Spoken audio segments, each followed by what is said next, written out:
Sa tuloy-tuloy na pagpapatupad ng kampanya kontra iligal na droga, matagumpay na nasabat ng mga otoridad ang tinatayang 2.7 milyong pisong halaga ng hinihilalang shabu, kasama ang ilang armas sa isinagawang buy-bust operation sa Gabatuan, Iloilo.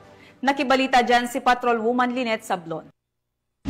Sa patuloy na kampanya ng Police Regional Office 6 sa ilalim ng direktiba ni Police Brigadier General Josefino Diligan, Acting Director ng PRO6, laban sa iligal na droga, 4 na hinihinalang tulak ng droga, kabilang ang isang menor de edad ang naaresto sa isang matagumpay na buy-bust operation sa Barangay Hanipaan, Ulo, Cabatuan, Iloilo. Nito lamang 11 ng Hulyo, taong kasalukuyan. Umabot sa higit kumulang 400 gramo ng hinihinalang shabu na may tinatayang halaga na 2,720,000 pesos ang nasabat mula sa mga suspect. Kinilala ang mga suspect na si alias Vince, 44 na taong gulang, taga-barangay Damoong, Haniway, Iloilo, na itinuturing na high-value individual, si alias Kaloy, 32 anyos, taga-barangay Hanipaan, Cabatuan, Iloilo. Isa ring high-value individual, si alias Joyce, 20 anyos, taga-barangay Kadagmayan Sur, Santa Barbara, Iloilo, na kabilang sa street-level individuals at isang menor de edad. Kasama sa mga nakumpiskang ebidensya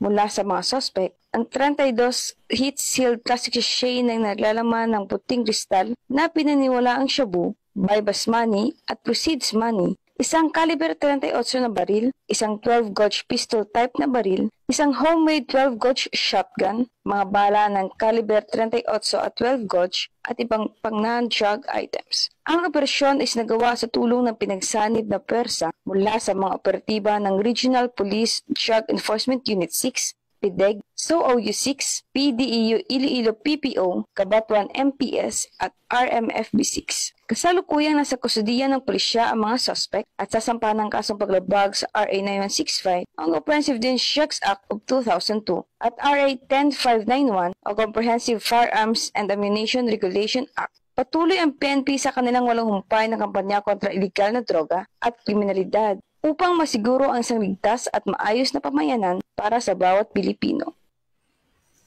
Mula rito sa Western Visayas, ako ang inyong PNN correspondent, Patrolwoman Lynette Sablon, alagad ng batas sa kataguyod ng Balitang Pulis.